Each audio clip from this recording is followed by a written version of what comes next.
Deep in the shadowed wilderness of Vermont lies a place so drenched in mystery and tragedy that even the bravest hikers whisper its name with unease. The Bennington Triangle, a cursed swath of forest where time seems to twist, compasses spin, and human beings vanish as though the earth itself has swallowed them whole. If you've ever wondered what it feels like to stand on the edge of reality, to walk into a place where folklore, history, and terror overlap like layers of fog, then listen closely, because the story you are about to hear is not just another campfire tale. It is a chilling chronicle of a land where fact and legend blur, and the people who entered often never returned. And even today, long after the initial wave of disappearances in the 1940s and 50s, locals still warn strangers to tread lightly when approaching the looming mass of Glastonbury Mountain, the heart of this so-called triangle. Because here, beneath the thick canopy of pine and hemlock, something ancient watches, something that has been here far longer than settlers, far longer than colonial explorers, far longer even than the indigenous tribes who once feared and avoided this land, calling it cursed, off-limits, a place where spirits walked and shadows devoured the living. Imagine the scene. The crisp mountain air filled with silence, so heavy it presses on your ears. Paths that vanish into thickets as though deliberately designed to confuse you. Stones arranged in strange, unnatural patterns as if laid by hands that do not belong to this world. And an unsettling sense that each tree is leaning toward you, listening, waiting, whispering with the wind as you trespass upon forbidden ground. And those skeptics dismiss it all as superstition, as coincidence or human error. The record of unexplained vanishings is undeniable, beginning with the tragic case of Mid-Eye Rivers in 1945. A seasoned woodsman, 74 years old yet fit and confident in his skills, who led a hunting party through the rough terrain and somehow, despite his intimate knowledge of every trail and stream, walked ahead of the group and simply never returned, his tracks fading into nothing. No body, no clothing, no weapon ever found. Only the echo of his name carried in the shouts of search parties who combed the wilderness for weeks, baffled and afraid. But Mitty's disappearance, as strange as it was, might have faded into obscurity had it not been followed almost immediately by the haunting vanishing of Paula Weldon in 1946, an 18-year-old college sophomore whose bright future was extinguished in the twilight of a December afternoon when she decided to hike along the long trail, a popular path that cut across the slopes of Glastonbury Mountain. And though witnesses reported seeing her in her distinctive red coat heading into the woods, those searchers scoured the region with dogs, planes, and thousands of volunteers. Paula was gone as though erased from the earth, not a shred of fabric, not a drop of blood, not even a footprint beyond a certain point, and the failure to find her sparked one of the largest manhunts in Vermont's history, spawning wild theories. Had she been murdered by a stranger? Had she run away from her life? Or had she stepped into something no map could mark? A rift, a hidden doorway into another dimension that swallowed her forever. And the idea of the Bennington Triangle as a place of sinister forces began to take root in the collective imagination, for when a third case followed only 3 years later, the story was no longer easy to dismiss. Because in 1949, a man named James Tedford boarded a bus heading toward Bennington and was seen sitting quietly by multiple passengers during the journey. But when the bus pulled into its final stop, James was gone, his seat empty, his luggage still neatly stored on the rack above, his bus ticket resting on the cushion as though he had dissolved into thin air between one town and the next, vanishing in transit like a ghost carried away on an invisible wind. And though rational explanations were offered, perhaps he slipped off unnoticed, perhaps the witnesses were mistaken. The sheer impossibility of disappearing from a moving vehicle in plain sight left investigators with no answers and fueled whispers that some force beyond comprehension was reaching out from the wilderness, plucking people at will. Then came 1950, the year of 2 more vanishings. 2 stories so tragic they sealed the legend of the Triangle into the dark annals of American folklore. First, little Paul Jepson, only 8 years old, left in his mother's truck for a brief moment while she tended to pigs on their family farm. But when she returned, Paul was gone, footprints leading toward the brooding slopes of Glastonbury Mountain before they abruptly stopped, as though the earth had swallowed him whole. And though bloodhounds followed his scent for a time, they too lost the trail, the boy disappearing into nothingness, leaving behind a mother's endless grief and another puzzle piece in a growing nightmare. And then, only weeks later, came the vanishing of Frida Langer, 40 years old, hiking with her cousin near the Somerset Reservoir when she slipped into a stream and insisted she would return home to change clothes, a short trek back along a well-trodden path. Yet she never arrived, searchers once again flooding the woods, planes circling overhead, divers scouring the water. But nothing was found until 6 months later when her body was discovered in an area that had been searched repeatedly. Her corpse so badly decayed that no cause of death could be determined, leaving behind not closure, but further mystery, as if the forest itself had hidden her until it chose to reveal her, a cruel reminder that whatever rules govern this place, they are not human rules. 5 disappearances in 5 years, each unique, each inexplicable, forming the backbone of the legend of the Bennington Triangle. But the deeper one digs, the more one realizes that these cases are only the most famous in a much longer history of strangeness. For centuries earlier, the indigenous Abenaki tribe avoided Glastonbury Mountain, calling it taboo, a place of angry spirits and unnatural energies, whispering stories of a stone that swallows men, a rock said to open like a mouth and consume anyone who stepped upon it, their bodies lost forever to the mountain's hunger. And when settlers arrived in the 1700s, they too reported bizarre events: disoriented compasses, eerie lights moving in the trees at night, sudden storms that appeared and vanished without reason, and tales of a wild, hairy creature roaming the slopes, a proto-Bigfoot that terrorized hunters with its unearthly cries. Skeptics dismiss these stories as folklore, yet the pattern of unease, the refusal of both native and colonists to dwell permanently in the area, the repeated failure of towns like Glastonbury to survive despite industry and settlement, all seem to suggest that this land itself resists human intrusion, as though the forest has a will of its own.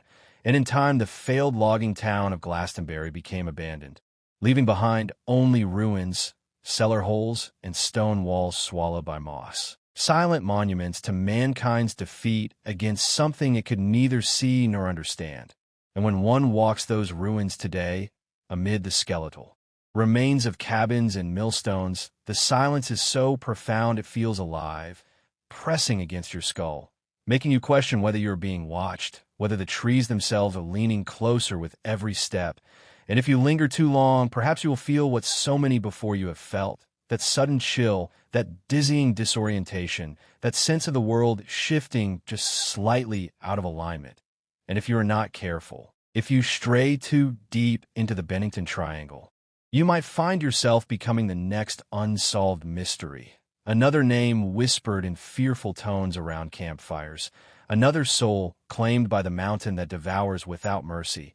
And this, dear listener, is only the beginning of the story, for the 5 vanishings of the 1940s are but a fragment of the Triangle's dark chronicle, a single chapter in a book written in shadows. And to truly understand the terror of this place, we must continue deeper, past the headlines, past the folklore, into the heart of the wilderness where history, myth, and horror intertwine, and where the truth, if it exists at all, waits like a predator among the trees, patient and eternal. But the legend of the Bennington Triangle does not end with the 5 famous vanishings of the 1940s and 50s. In truth, they are merely the brightest stars in a constellation of darkness that stretches back centuries and continues even today, a relentless reminder that the wilderness of Glastonbury Mountain is not just another patch of forest, but a labyrinth of unanswered questions where science falters and superstition thrives.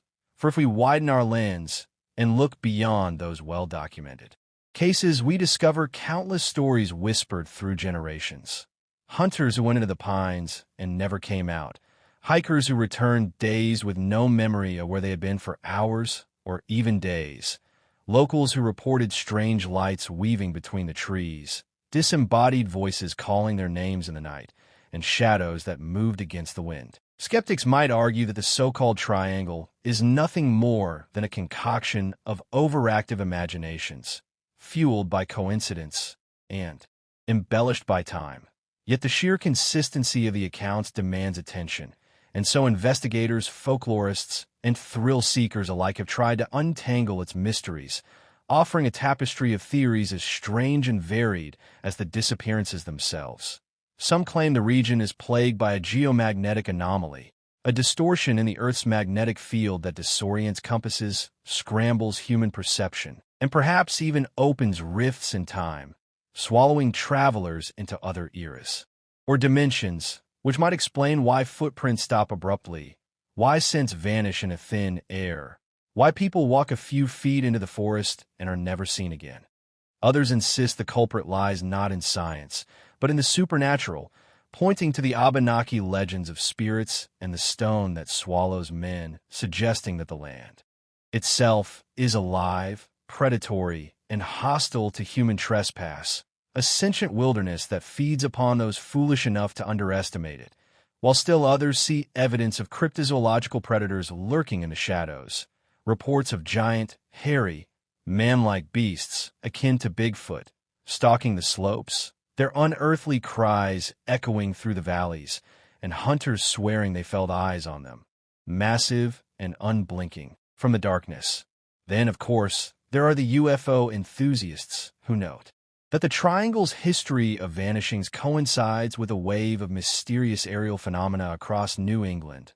Lights darting through the sky with impossible speed, strange metallic craft glimpsed hovering silently above the tree-line, leading some to wonder whether the disappearances are not kidnappings by terrestrial forces at all, but abductions by beings from beyond our world, taking humans as experiments or specimens, erasing them from the face of the earth without leaving a trace.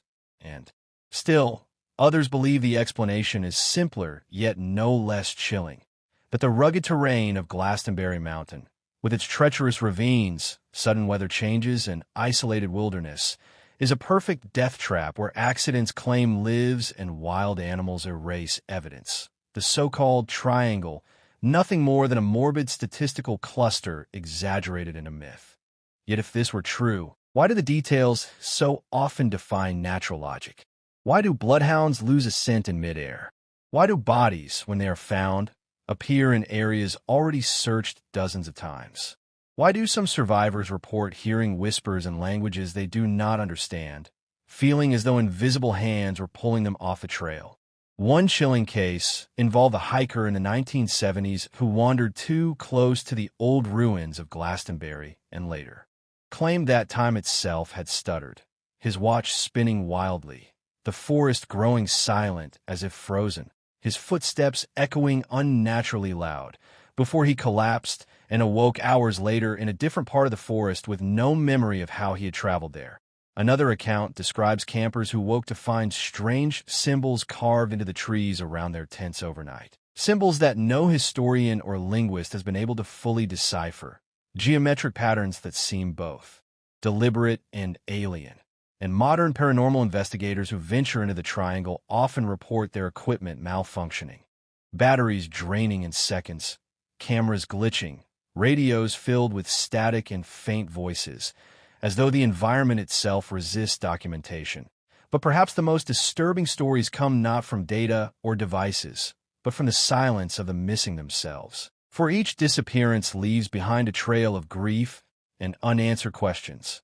Families torn apart, lives interrupted, names added to a list that grows longer with every passing decade. And the cruelest truth is that none of these people expected to vanish. They were hunters, students, veterans, children, mothers, ordinary individuals walking into the woods as countless others have. Yet fate selected them for reasons unknown, as if the triangle demands offerings, sacrifices to whatever force resides in its depths. Even skeptics who visit the area confess that the forest feels wrong, heavy as if the air itself is charged with something unseen. and many admit to leaving quickly, spooked not by what they saw but by what they felt, a primal fear that gnawed at their bones, urging them to escape before they too became part of the legend. So what then is the truth?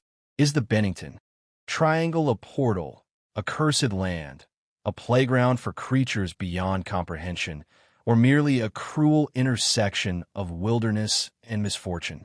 Perhaps it is all of these, or perhaps it is something else entirely, something we cannot yet name, a phenomenon that defies categorization, existing at the margins of our understanding where reality frays.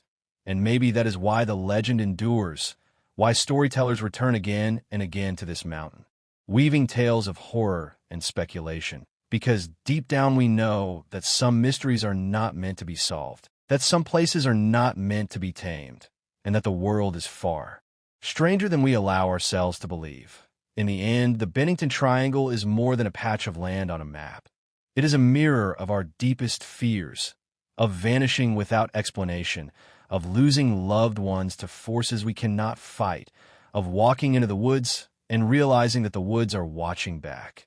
So if you ever find yourself in Vermont, driving past the quiet ruins of Glastonbury, and you feel a sudden urge to explore the silent trails where Paula Weldon once walked in her red coat, or where mid-die rivers disappeared into thin air, remember this. Many before you have felt the same pull. Many have stepped onto those paths with confidence, with curiosity, with laughter, and not all of them came back. The triangle waits, as it always has, patient and hungry. And if you dare to enter, you may discover the truth for yourself. But whether you return to tell it, that is another story entirely.